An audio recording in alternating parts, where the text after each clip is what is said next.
Hi, everybody. So I just wanted to have a little chat with you today, and this is about Ascension. And I got an email from Shanti, and she sent me these questions, and I think they're very important to answer right now. And she asked me if I could do a show on the Ascension cycle. So Ascension happens in many ways, but the easiest way to think of it is basically a stairway that pretty much never ends. So this stairway, there's many levels within the densities. So you have 7 densities. So 7 floors. So think of it as a 7-floored building. And the first floor is going to kind of be like air. It's basically the elements are on the first floor. So that's the first density. Things haven't been solidified yet. And then the second density is very dense. The second density is, I would describe it as feeling like rock. Or, there's a lot of extremely dense energy. You're moving through mud, basically. So everything moves very slowly. So the beings that are in the second density that actually can move, they're going to be more like the sloth. They cannot move fast. That's what I get. So that's the second density. And the third density is where you have contrast. So it's like an accelerated learning period, and basically you have to have the light and the dark in order to push the learning further. Now, where we are right now in this prison dome is abnormal for the universe. We're being pushed farther than any being has been pushed in the third density, is what I get. So it's a very rare occurrence. But the learning that will come out of it will be massive. Even though it's been, really wretched in general. None of us have enjoyed it very much. So the third density is the contrast. You have to have the contrast to learn. So you have to have a big event in order to learn a lesson. So it's kind of like the person who maybe they cut a little piece of their finger, just a tiny little cut with a knife, and they're chopping something on the chopping block. They're cutting the carrots, and they get a little nick on their finger. And they don't stop to examine the way they're cutting the carrots. So then the next time they do it, they cut a bigger chunk out of their finger. And it's not good, but they still don't pay enough attention to change the way they're doing it. Because it's their own fault. They're getting their finger in the way of the knife. So it takes that third time when they cut their finger so badly that they have to go and get stitches that they at that point, they're willing to change. So that's the third density in a nutshell. Basically, people have to be pushed. And it's not only physically, it's emotionally. You have to be pushed to make change. So that's the third density being. And the third density being is basically still a very young soul. And I can't remember where I saw this, but it resonated as true that the third density is a shorter period of time. So we think of time in a lot different way. We think a year is a long time, or a decade is a long time. We think 100-year-old person has lived a long time. The third density is probably pushing 100,000 years to learn these lessons. So when we're feeling sad because somebody is a newly third density person, we can tell because they're in service to self, is not going to ascend in this one lifetime, it doesn't really make sense. Because then they would have skipped all of those lifetimes in between. And they need a chance to do that. We all need a chance to grow. So that's where that comes in. You know, we have to take that time. So within each density, there's levels as well. And one of the questions was, is it normal to ascend every 2,000 years? And this came from that 17th letter of the alphabet, which we know what that is, right? Hopefully. So that's where it came from, this question about every 2,000 years. So what I'm getting is that every 2,000 years, there's a step within the density. And this can go a little bit either way. You know, like there's a little bit of give in that 2,000 years because life is not really linear. And what if you had missed one of the lessons? So if you didn't get one of the lessons, then you're not going to ascend in that 2,000 year period. You might have to take one more lifetime to finish. So if it's going to take 100,000 years to get through the third density, how much longer will it take to get through the fourth density? That's not as crazy. The lower fourth density is, but that's not where we're going. So that will be a much longer period. I'm getting like 350,000 years. So do we ascend every 2,000 years? We do, but it's more like a stair that we're going up. So we've made one more rung on the ladder in that 2,000 years. We haven't ascended into the next density. So I'm going to go into the questions now. So one of the first things that was asked is, how many of us do you see on Earth right now? So I'm going to answer as, how many organic life forms do I see within the dome right now? And I get 5 billion. So the concept of the almost 8 billion within this area, or they say within Earth or on Earth, I don't get that that's correct. So I get it's 5. So one of the other question is, I'm curious also about each soul. Why has Source created these lower frequencies? Is this the only way to learn?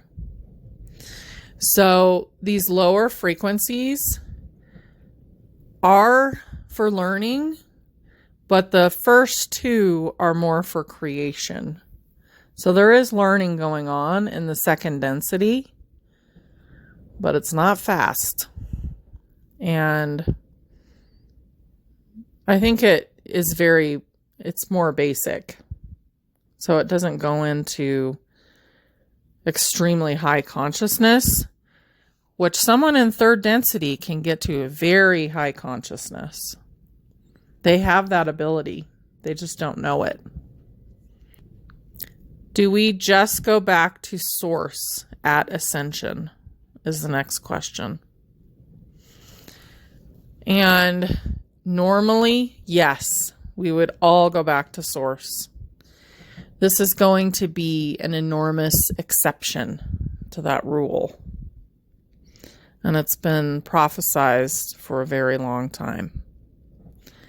So, many of us will stay in the bodies that we're in. We will transition from carbon to crystalline, which is where a lot of those ascension symptoms are coming in. And we will transition within the body that we are in right now. The next question is, I understand that we are source experiencing itself to learn. Is this true? Yes, it is. We are the feelers for source. Source has created all of this. We're like a cell in the body of source. And every one of us, the different archetypes and the different perspectives, all of that contributes to the learning of the whole, because we are all one. We're all one with source. We're all one with each other. That's why when we judge someone else, we're actually judging ourselves. So, yes, we are definitely experiencing all of this for source to learn and for ourselves to learn, because we're expanding the universe right now with all of this learning. Because not only are we learning, we're creating. The next question is, when we are connected to higher self / source, we have universal knowledge. All knowledge. Is this correct? Yes, it is. Are we given all the knowledge every time we ask? Only if it's in our highest good. So if we could contain all the knowledge in this body, we wouldn't still be given all of it at once, because it would be too much. So even as our gifts come back to us during this ascension process and our memories come back, they won't come back all at once or be accessible all at once, because it would be too much. But they'll be installed. So this is the funny part. They're going to be installed in your library, basically. So when you have the right resonance for that memory, it will come in. If you're asking a question and it's in your highest good to know, then you will know. So it's kind of like a grand adventure, but it's coming, and it's already happening right now. And the next question is, in going through this process of connection, does this speed up ascension a lot? I believe it does. I believe it makes it easier. I know that for me, I believe it's making it easier. And a lot of that has been the letting go of the ego, which comes up, but it's rare. And the reason that it's so good is I'm connected to my higher self pretty much all day long. So, do I still clear my ego? And do I still create energy protection? Yes, I do. 3 times a day, at least. I clear before every class. And mainly it's to make sure that no residue of my ego is available, because I want to get the most pure answer for everybody, myself included. So that's why I do all that clearing. But the process of the ego death has been huge for me. And I know that anyone who does it, it's going to make their path easier. And in turn, the people that they're in contact with, it will make their path easier as well. So in this 4.5 density or fourth density positive that we're going into, we're still going to have a body. We're still going to have a form, but it will contain so much more light. So since it's a crystalline form, basically we're going to be reflecting all of our light around our body and within our body. So sickness, aging, those things are not really going to be happening. And we need to kind of prepare for that. We're going to be here a lot longer. We're going to live longer. And one thing to think about is when you do go back to source.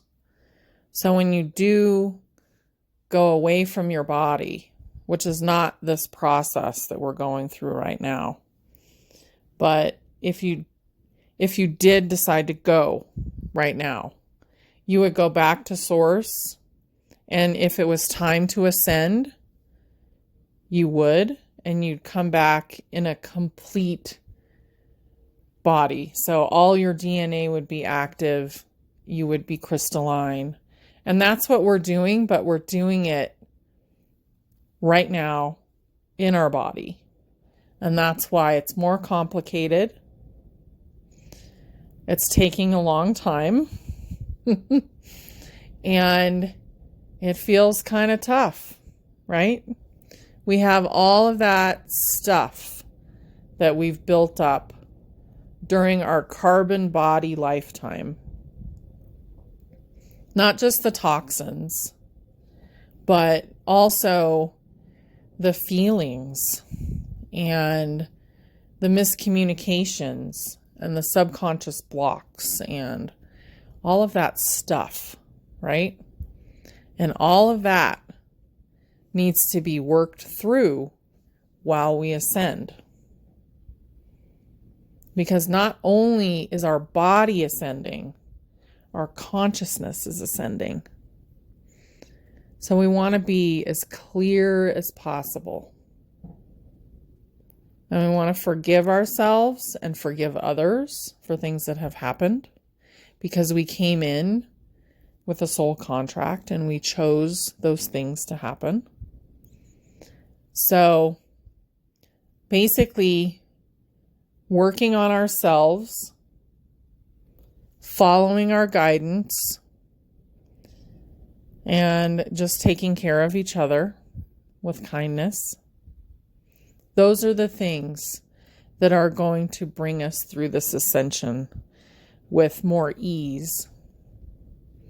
So I highly recommend that. Take care of you. Allow yourself to be you. You are the most beautiful being that you could be. And everyone is so special in that embodiment of your being. So you want to take care of you. Take care of you, take care of your body, and be kind to others. If you have extra energy, help them heal if they ask you. Those kind of things. And really, we're going to become more of a community kind of people. It's not going to be the big city anymore.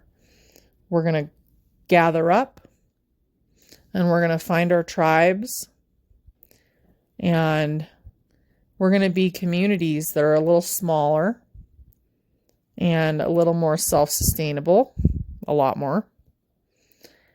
And we're going to have different technology. And life is going to be a lot different. And it'll be really beautiful. Doesn't mean it's going to be absolutely perfect. But we're not going to see the contrast that we've seen here, or the conflict, or the division. Those kind of things do not belong in this next process, this next kind of new world that we're coming into. But really what is happening is Earth is ascending, and so are we. So we're moving right up into that ascension with Mother Earth. And it's going to be really beautiful, and kind of difficult at times because we have to let go of the old programming. So anyway, I hope this helps a ton. And I really appreciate these questions. And I'll talk to you all soon. Bye.